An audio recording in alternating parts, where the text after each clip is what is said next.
the assessment placement policy, as well as the PowerPoint presentation are in the chat.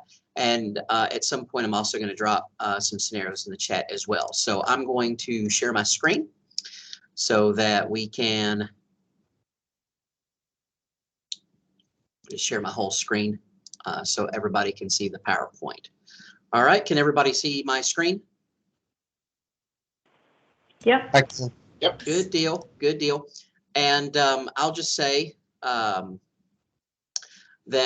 if you have a question, just interrupt me, because I can't see the I can't see the chat, and I do actually think you all are seeing the wrong screen. So let's see if I can switch monitors. There we go. Is that better? That's good. Great, great. Okay, so I'll go ahead. Welcome to Placement Grid Advising. Lilia, Joy, and I have worked together to put this together for you all.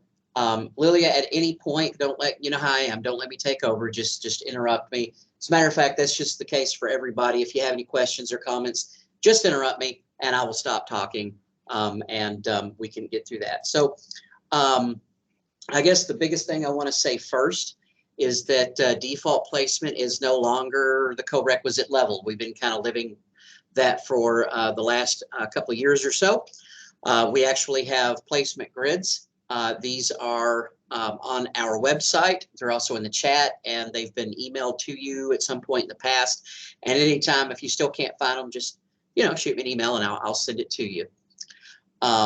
For English and reading, HCC is using the EdReady for placement testing. And then for math, we're using the Coyote. Just a real quick note about that. That's what we're using. If you have students from other colleges, they may have some other assessment. You also may have some really weird situations. They're transfer students from outside the KCTCS. They've got some older classes perhaps or whatever. So in rare situations, it might be beneficial for you to go to the full KCTCS placement policy. The document that that I and the advising team have created for placement is short. It's like 3 pages long. It's just what we use. The full policy, policy 4-13, is a really long, several page long document. And funny enough, it's shorter than it used to be. So, you may have to occasionally refer to that. But again, the big thing I want you to know is if you ever have questions, you're welcome to reach out to me. If you have questions about, this semester, if you have questions about English and reading, you can reach out to Lilia. If you have questions about math, you can reach out to Becky Wells. So we're here to help. You're not in this alone. Nobody expects you to know all this stuff. Nobody does. So I'm actually going to shut up for a little bit and let Lilia talk about English placement. Thank you, Scott. Hello, everybody. And Scott, correct me if I'm wrong, the full placement policy is also in the catalog, right? It's the full placement policy is actually not in the catalog. Okay, but we might find other placement tests in the catalog. Yes, absolutely. There's bits and pieces of the placement policy in the catalog. That's correct. But the whole thing does not live in the catalog. Okay. Okay, that's good to know. Okay, so starting in the fall 2022, we will be using new placement tables or placement grids with English ACT scores. To test into English 101 stayed the same. It's 18. I know that there's some movement in ACT, SAT with universities, but for now we have it the same. What new was added is the GPA is a little bit higher, 3.0. To get into English 101, you can look up the high school GPA now in PeopleSoft. And if it's not there, I know that when I advise, I sometimes don't see a high school GPA in PeopleSoft. Then I will look at an OnBase. We're also adding, like Scott said, a new placement test for English and reading. And it's not quite new, but we didn't use it as a default test before. It's EdReady, and to test into English 101, the score is 95 or higher. We still have Tape A test, and Coyote is just, as far as I understand, that when students come in and if they don't have any scores, placement scores, they will go test to our testing center. They would take EdReady for English and reading. High school GPA doesn't expire.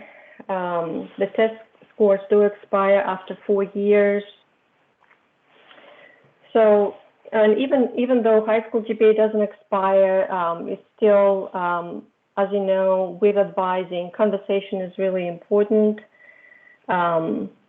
Even say if somebody's high school GPA is 3.0, but you can see that it's been a while since they graduated from high school, it's a good idea to talk to that student and ask about their writing and reading experiences in high school or after high school, maybe if they have been in workforce, in what kind of reading or writing experiences they had there.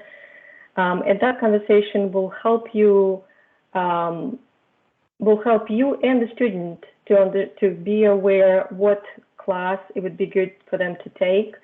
Because if they have a fairly high GPA, but they don't feel comfortable about writing essays, then you can look at the level below English 101 with English 100, where English 100 is a workshop that helps them be more successful in English 101, or even integrated reading writing 95. And that class is perfect for those who have to take reading 100 or English 100, because if they pass this class, integrated reading writing 95, they'll be tested out of reading, and they can take English 101 next without English 100. If you see at the level below English 101 with 100, if you look at that, it's integrated reading writing 85, GPA below 2.2, ACT 12 or higher. It's with a slash, Kentucky with a slash with Kentucky adult education. And the main reason there's a slash there is because we do not have this class on the schedule in the fall or in the summer. In the past, we had this class, but the enrollment was really low, so we kind of had to walk away from it.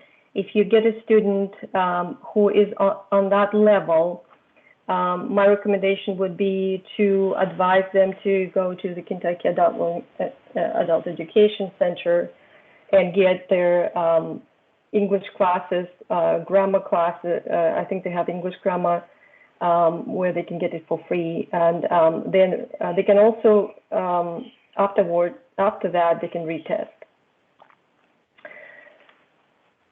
Any questions about the English placement table? Lily? Okay, I don't see any. Yeah, go ahead. I'm assuming that when it says ACT, that means the English ACT, not the general overall score. That's correct. Yeah, it is Okay. English ACT. That's Yeah, what I good thought, point. but I just wanted to make sure I didn't assume wrong. Thank you. Mm-hmm. Okay.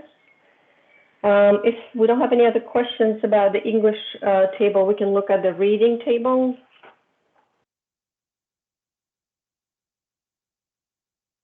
Okay. And with the, to test out of reading, the ACT in reading stays the same. It's 20 or higher. The GPA, high school GPA should be the same as with English, 3.0 or higher. And EdReady 95 or higher, which again matches the English scores. If a student it is at that level, they don't have to take reading. But even if you get a student like that, it's still a good idea to ask them how comfortable they feel about reading challenging college level textbooks, say for biology or chemistry or history. So having that conversation will help you, again, to figure out and make a student aware of their strengths and weaknesses, whether it's a good idea to just move on with the placement and don't take reading, or maybe it would be helpful to actually take a reading class that would help them with reading strategies and to be more effective in their college level classes. Students whose reading ACT is 16 or higher and high school GPA 2.2 or higher would need to take a reading class. And we have Reading 100 or Reading 185. Reading 100 is a Corequisite class that is linked to a college level class with intensive reading materials. We have tried a couple different disciplines, but we kind of stuck with psychology, Introduction to Psychology class, Psych 110, because that seemed to be the most popular class with our students, and you know, maybe because we have nursing students and other allied health students. But I also heard just from AA and AS students that they really like psychology and they're interested in taking that class. So because of the enrollment, we linked Reading 100 with Reading 110 with Psychology 110. So if your advisee has to take reading and it's Reading 100, it will be linked with Psych 110. Now, in the situations when your advisee does not need Psych 110, for example, business students in some tracks there's no place on the degree plan for Psych 110. So they can take Reading 185, which is a standalone reading class, and taking either class would accomplish the goal to be done with reading. They're very similar, they just work differently, and Reading 100 is beneficial because it allows you to be more successful in Psychology 110 as well, or whatever classes it is linked to. The lowest reading class on the table is Integrated Reading Writing 85. Again, because we don't offer this class, at least for now, if you get a student who has scores at this level, I would recommend sending them to Kentucky Adult Education Center. Of course, in theory, they could take this class from other colleges. You know, they might drive to Owensboro or Madisonville, or they could take it online. But because at that level, students really need a lot of remedial help, I really wouldn't recommend for them to take this class online. Okay, are there any questions about the reading table?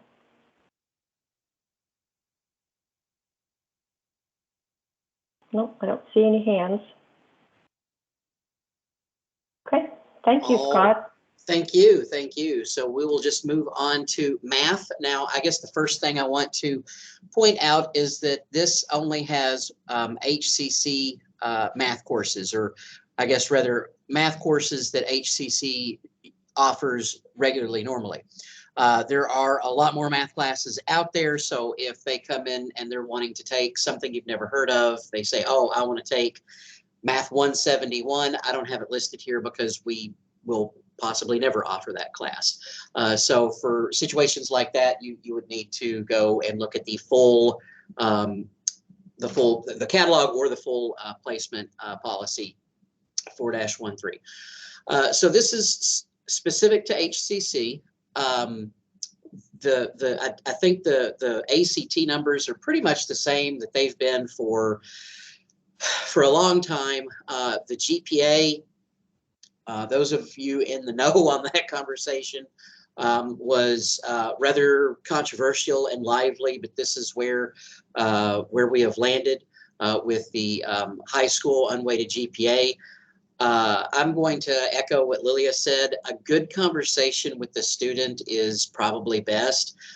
In my opinion, a student who has a 4.0 can take standalone trigonometry or college algebra without a conversation is not always necessarily the best path for a student to take. I would suggest talking to them about their experience with math, what kind of math classes they took in high school. I know the GPA does not expire, but I would still try to get a sense of how long ago was it that they took, their comfort level and that sort of thing. I just strongly believe in a conversation from an advising point of view. So I'm not going to go through every single row, but I will just point out that the difference between standalone college algebra and college algebra with a workshop is at the 3.0 versus 3.2 level. And then the math ACT of a 22 versus a math ACT of a 19.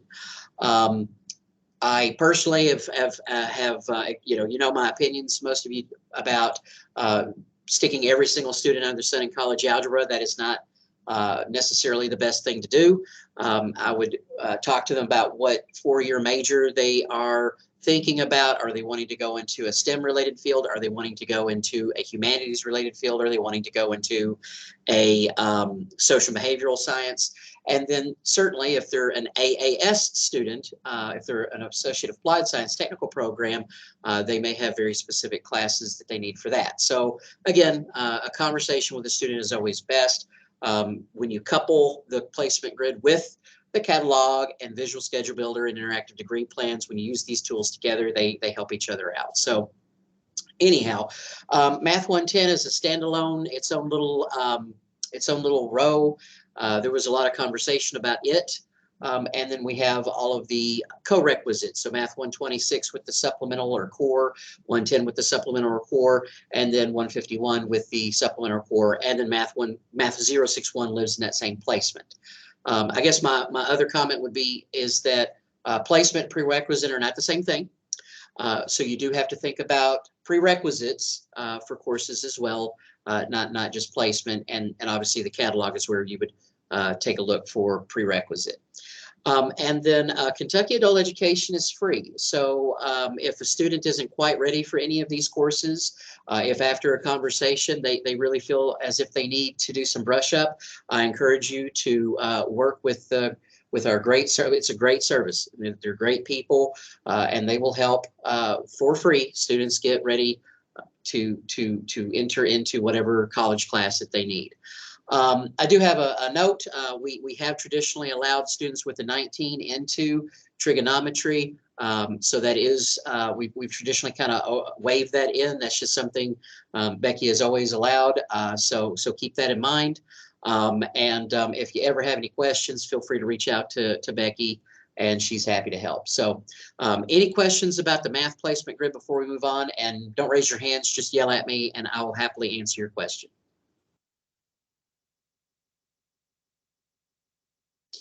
So, Dr. Taylor, I've got one as far as and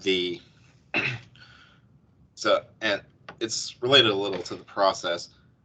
If someone places let's say they place at the highest level, like, they get into Math 175, does that mean that they'll need fewer courses over their time here for their degree, or does that mean that they'll have more electives?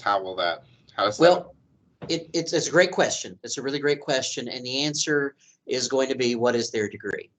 If they have an ACT of a 30 and they come in and they say, well, I just want an AAS in CIT. That's all I want. Then the only thing that they need is Math 126. I say that derogatively. The only thing they need is Math 126. I mean, the class that is appropriate for their major is Math 126. If they have no plans to transfer, and so that would be the conversation I would have is, well, what field are you wanting to go in? If they say that they want to go into business and they're going to transfer to USI, then yeah, they can take Math 175, sure, but they really need to take Math 170, which is the business calculus. And they also need to take, it's not even on here, but Stats 220. So again, if you kind of go to the interactive degree plan and see what they need, that will answer what class that they need. This is really what class, what class can they take? So that's a little different of a conversation, certainly related. But placement is just, this is what they can take, but that's not necessarily going to answer what do they need to take. Did that answer your question? It did. Thank you. Okay, great question. Something that I think everybody needs to hear every once in a while, just because, placement, prerequisite, credential needs, these are all very much so interconnected, but subtly different. So great question. Anybody else?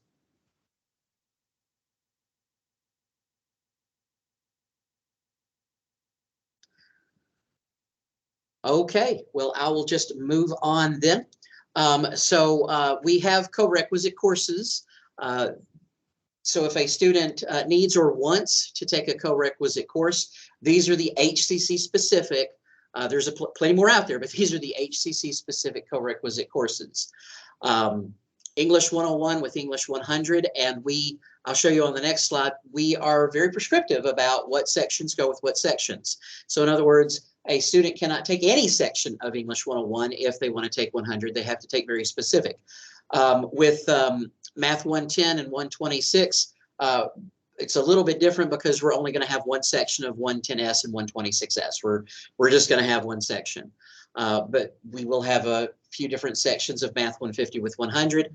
Likewise with the Math 151S with either Stats or Math 151. And then again, like as with the English 100, the Reading 100 is going to be paired to very specific sections of Psych 110. And then as we've suggested, there's, alternatively, we do offer Reading 185 if Psychology 110 isn't appropriate for that student. So how do we know which is the correct co-requisite section? Well, I'm going to talk to you in a very plain language. You got to read. You can look at the P's. So you can look at 35P6 goes with 35P6 for the sections, and that's fine. But if you read in the Visual Schedule Builder, each section with the PeopleSoft number will be linked to a specific section. So you can look at the PeopleSoft numbers and it tells you this English 101 91271, this 101 is linked with this 100 91270, and it says it on both the 101 and the 100 sides. So there's multiple ways to ensure that you're putting students in the right sections. You can look at the section codes. That's fine. Those are almost always, going to match up perfectly. But the text right here in the Visual Schedule tells you exactly what sections are linked with what section. Now I'm talking too much. Lilia, anything I need to mention on this slide? On this slide, again, just be careful as an advisor to make sure that the section numbers match when the classes are co-requisite. Because if you're looking at the picture, like here, we have two classes, two English 101 listed. So, if you don't look very closely and slow down, you might think that the student can take either of the English 101s listed and then the lab that's under, but that's not the case. They can, if they have to have the lab, the workshop, then the only English 101 that they can take is with the matching section number. Otherwise, we do get mismatches every semester that we have to fix, and then we have to move students around. So it's just, mistakes happen, it's okay, but we need to try to eliminate those as much as possible, because otherwise there's a problem with rosters and probably some aggravation from students. So that's all really I had. Just look at the sections, make sure that they match. On the previous slide, though, I did want to clarify, Scott, that reading 185 is not a prerequisite. Because I think there was some confusion in the past. So reading 185 stands alone. It's not a prerequisite. It's not attached to anything. They can take it just by itself. Right, and I probably should have clarified that in the parenthetical language. So thank you. Great point. Mm-hmm. All right. Any questions before we move on? I have a question, and if you're going to cover it in a minute, just let me know.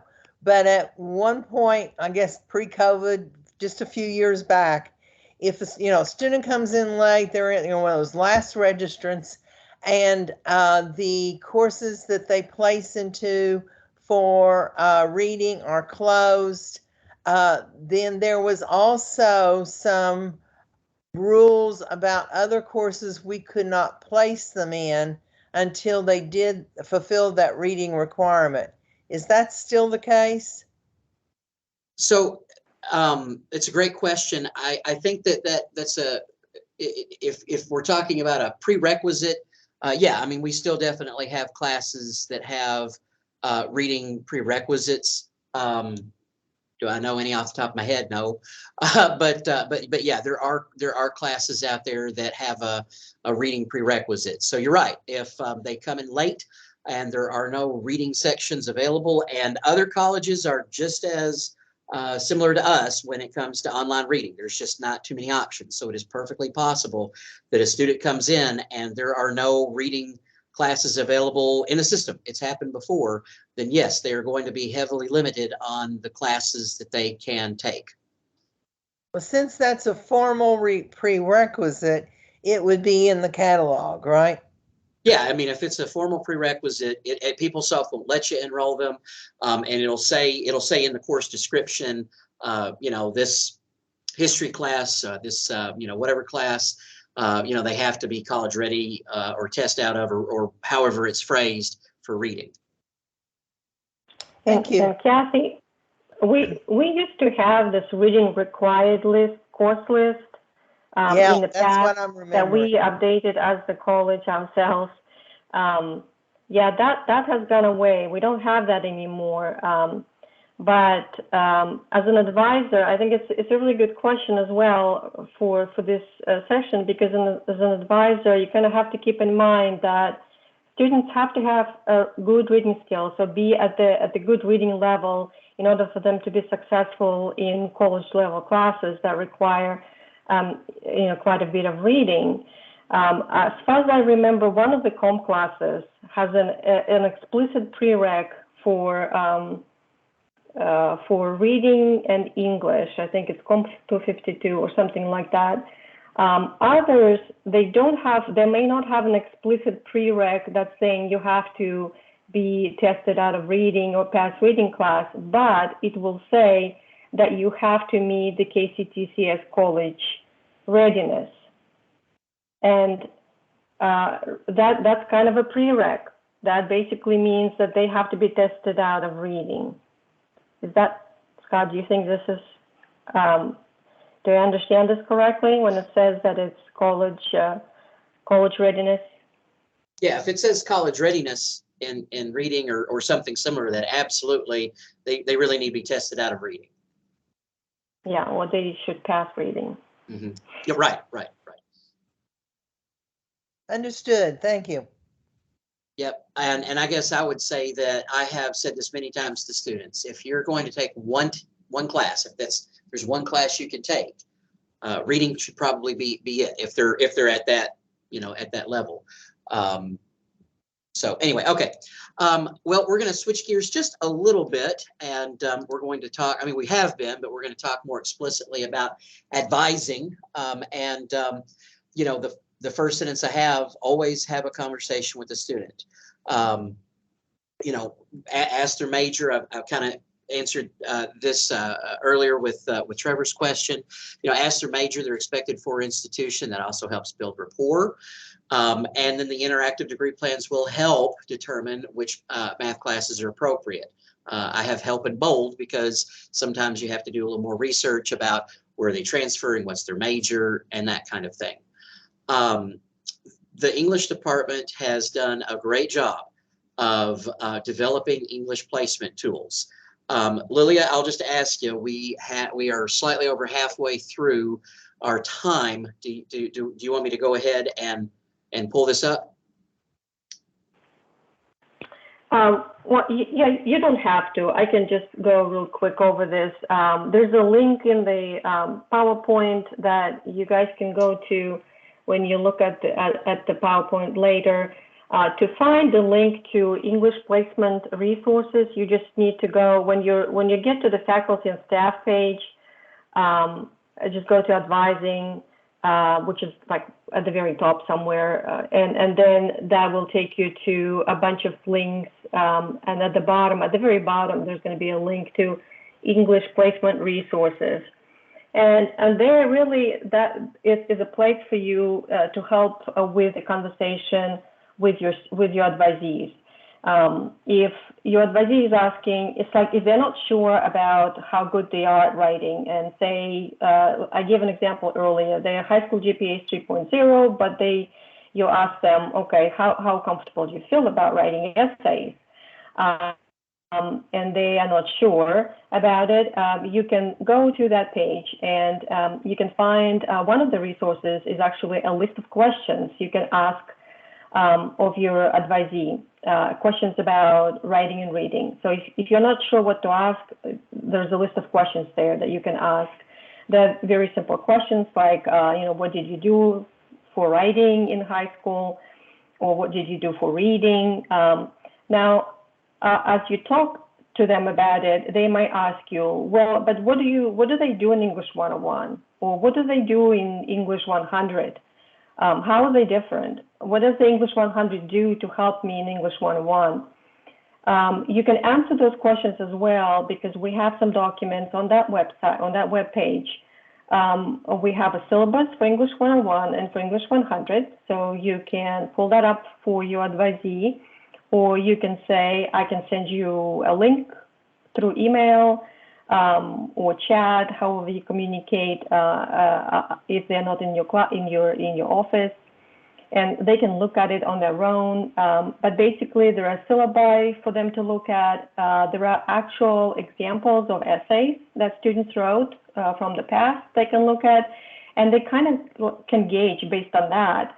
Well, that looks like, kind of difficult. I don't think I can do that. And if they feel like they need more help, here you are as an advisor, you can say, well, then it's probably a good idea for you to enroll in English 100 as well, with English 101. So having that conversation, I think, makes a student more aware of their strengths and weaknesses, and also they can they're sort of self-guiding about what classes they should take in terms of English and reading, and then hopefully that will help them be more motivated to be successful in those classes. Thank you so much, Lilia. So I'm going to move us along because I want to be conscious of time. Just a few tips from me. Use the interactive degree plans and the visual schedule builder. They will help save a lot of time. I know that some folks tend to, like to have things, printed out and in front of them, and I understand that. But they really can help you give the best advice, and students can use them as well. Consult the catalogs. I have that plural because we have the KCTCS catalog. But always go to the transfer institution's website and/or catalog for their requirements. A great example: if a student tells you that they want to go to University of Kentucky for communication, and you're like, oh, well, I'm going to go ahead and put you in speech.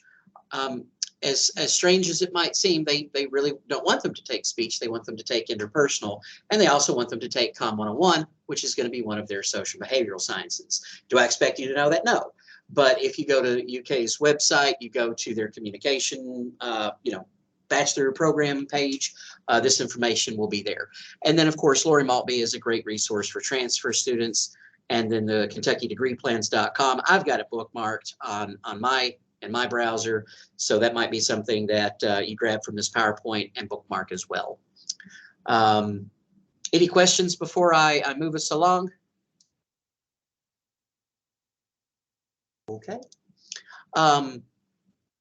There are several guides on the advising resource page. There's a guide on how to look up high school GPA in PeopleSoft.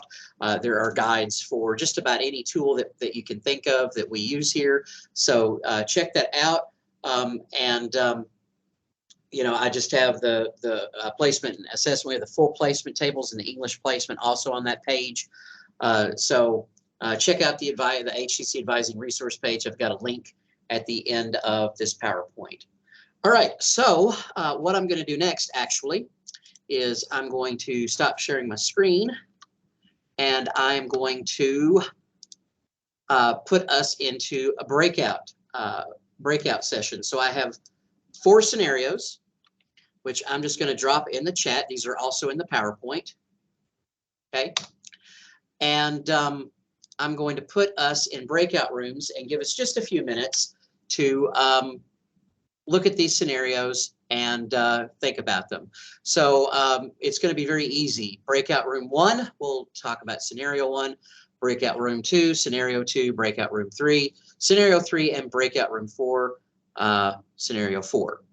So it's just a little bit slow to do this, but I'm going to go ahead and throw you into breakout rooms now. Before I do, any questions before I throw you in there?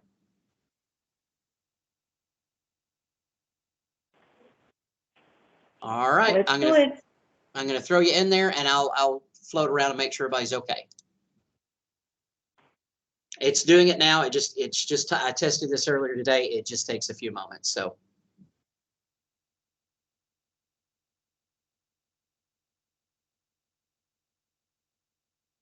I promise you it's thinking. You'll be going in there soon.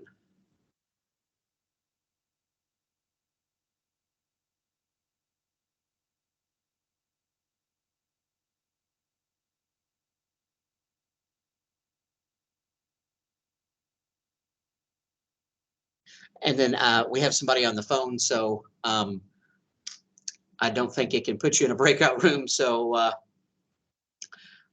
just hang out for a second.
So who's out there on the phone? It's Jamie. Oh, how are you doing, Jamie?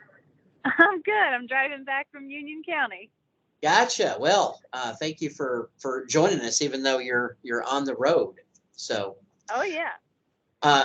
do you feel okay about placement and the placement grid and everything? I know that you couldn't see anything. I haven't advised yet, so I haven't used it in practice, but I did talk with Lilia about it a little bit, so I've at least seen it. Good deal. And I've talked a little bit about it, but again, just haven't used it in practice before. Sure. And you'll do the expert and master advising training modules at some point, and hopefully she's going to have you shadow some folks for advising. So that's exactly right. I shadowed one just this week and hope to get some more practice in. But yep, it's awesome. Slowly coming together. Good deal. Good deal. Well, it's not rocket surgery by any means, but if the first few times you do it, it's at least for me, it was just a little daunting because I'd never done it before. Yeah, I've done a little practice just with students that have been coming in, talking to me about, what should I take? So I mean, I've looked at some of those tools a little bit. Just takes practice. All right. Well, I'm going to hop in another room and see how they're doing. Okay. Okay. Yeah, you're fine.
Chiefs traded Tyreek Hill.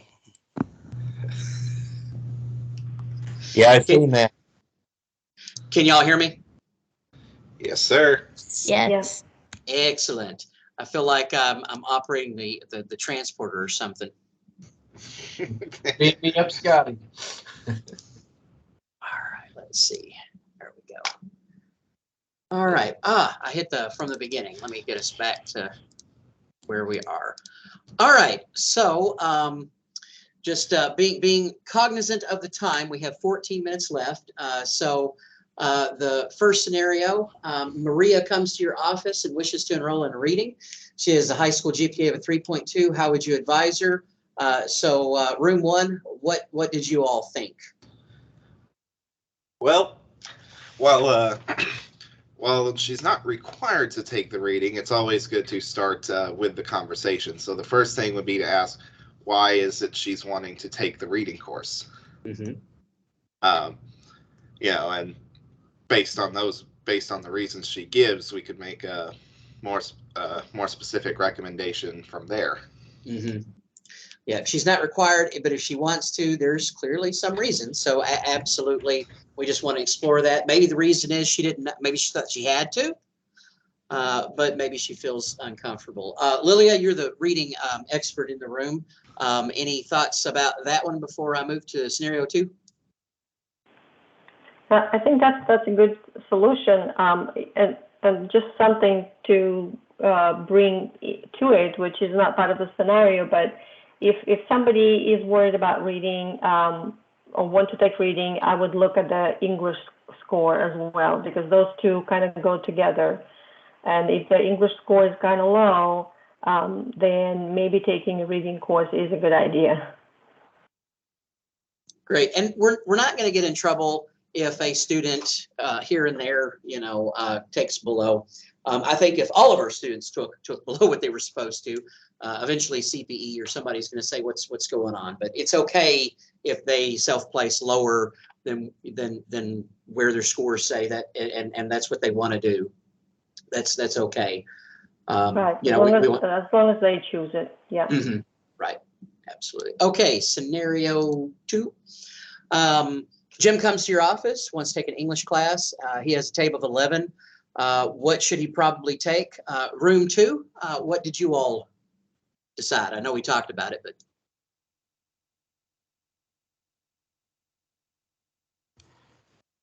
Well, we were basically thinking that TABE score, because also it said he had a GPA. It didn't show it here, but he had a GPA of 3.5.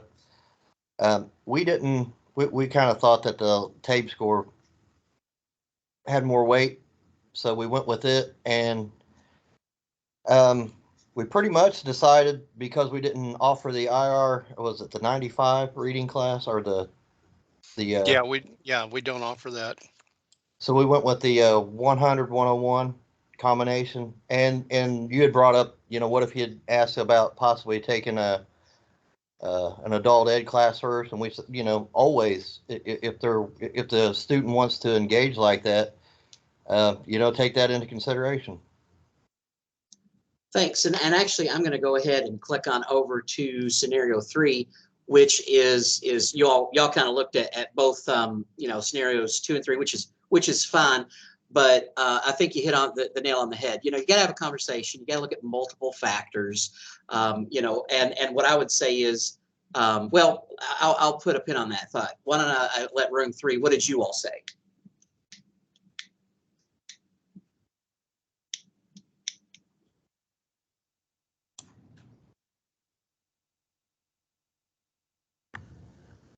Well, room 3 is not speaking up, huh? So I will. We could see that he was kind of on the cusp, the cut. That his GPA would put him one place. His test scores would allow him at a different level. And so we thought that this absolutely has to be a place for conversation, finding out what kinds of high school experiences he had, and also pulling up some of those documents from the English department and letting the students see what was going to happen in that class, what they were going to be asked to do. Great response, Kathy. And the other thing I was going to say a little bit ago is we also might look at the dates. How old is the high school GPA? How old is the TABE?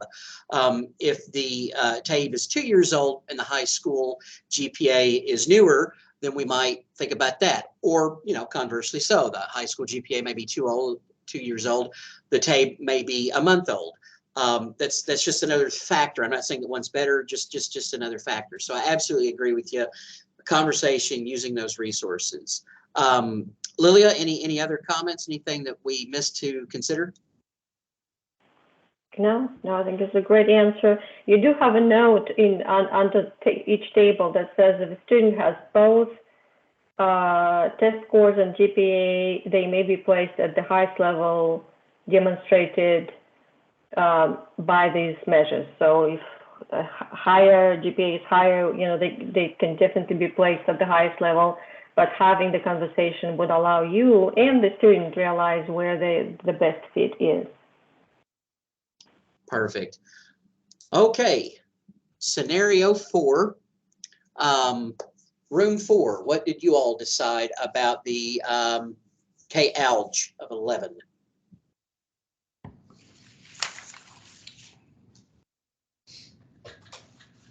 Tammy?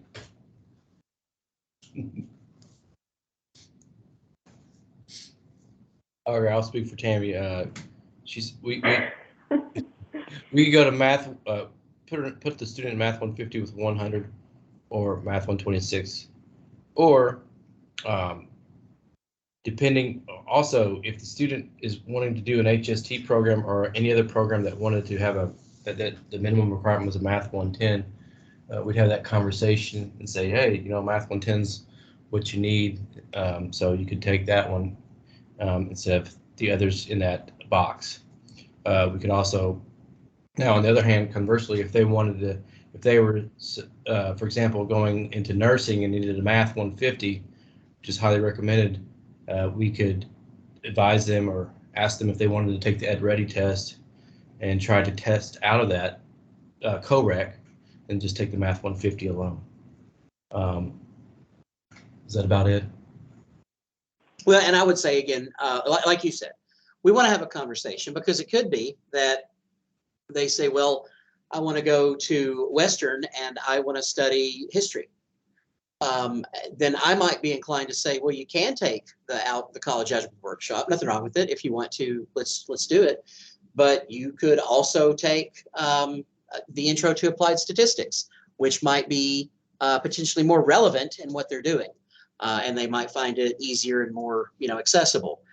Just again, we want to find out what's their major, what's their goal, and then we can kind of, because again, placement is one thing, but we definitely want to think about what's the best advising practice. So, great answer. I appreciate it, Tammy, through Vince.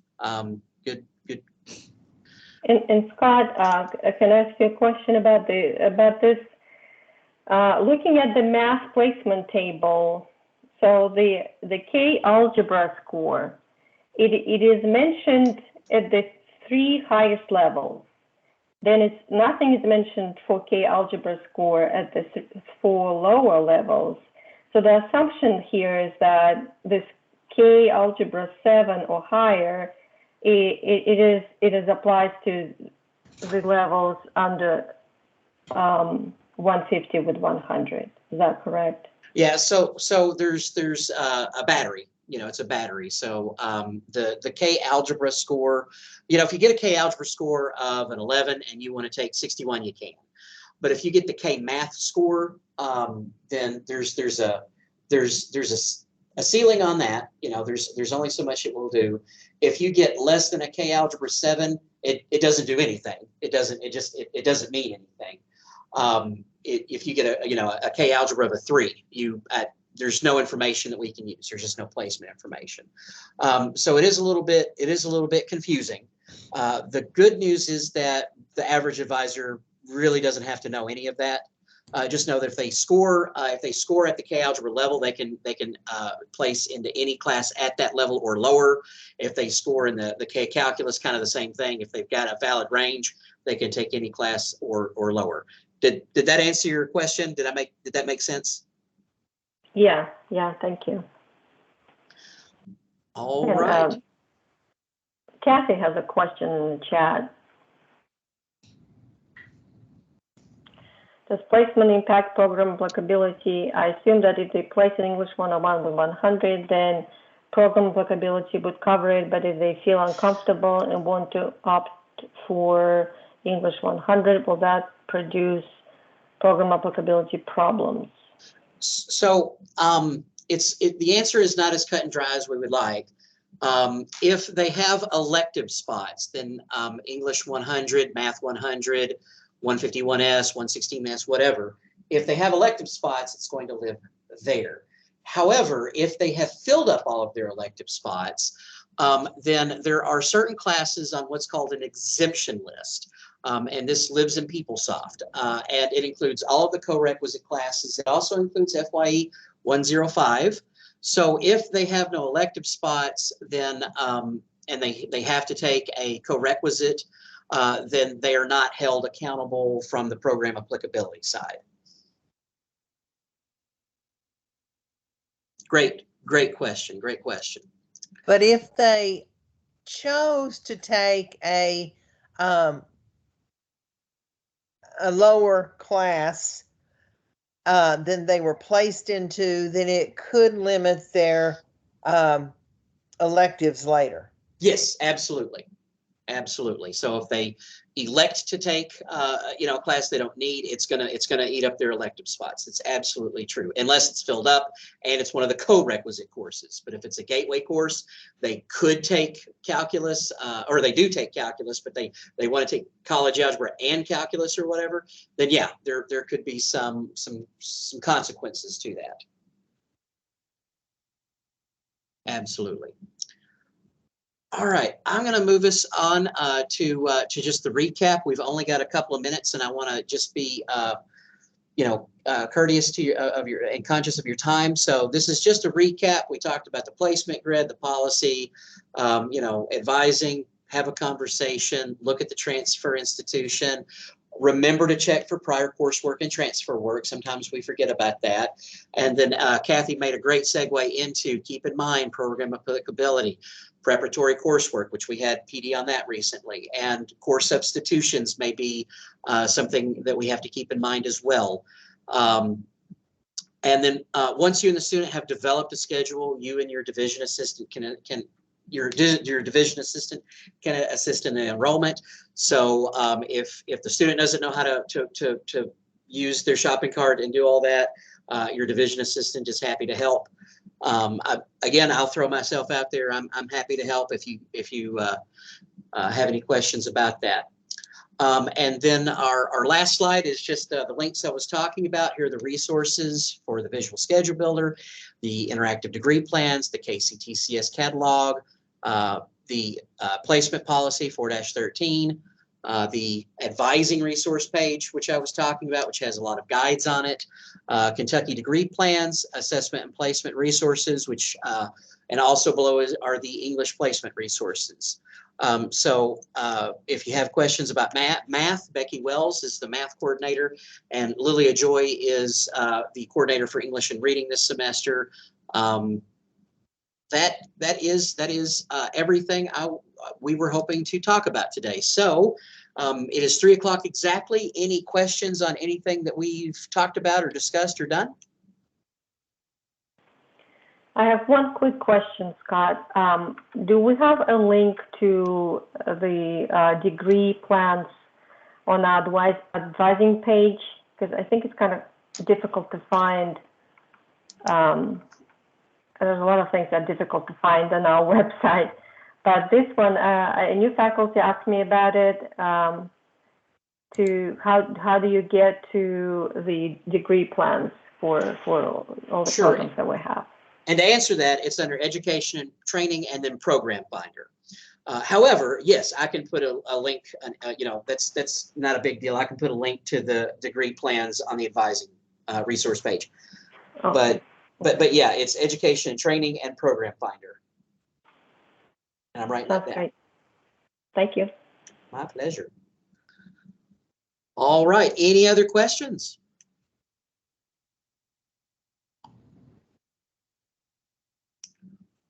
All right, well, folks, thank you all so much. I greatly appreciate it. I'm going to go ahead and download the attendance, so that I've got a document of everybody who attended. Download attendance list. Okay, I got that. If you have any questions, do not hesitate to reach out. And thank you so much for joining us on this fine Friday afternoon. Thank you, Dr. Taylor. Thank you. Thanks, Scott. Have a good day. Thank you, Lilia. Thank you, Scott. Thank you. Thank you. Nice job, everybody. Thank you. Thank you, Lilia. Thank you, Scott. Appreciate it. Thank you, guys.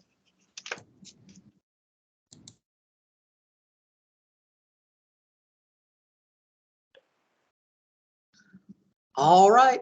Thanks, Lilia. I greatly appreciate it. Thanks so much. I'll talk to you later. See ya. Bye. Bye.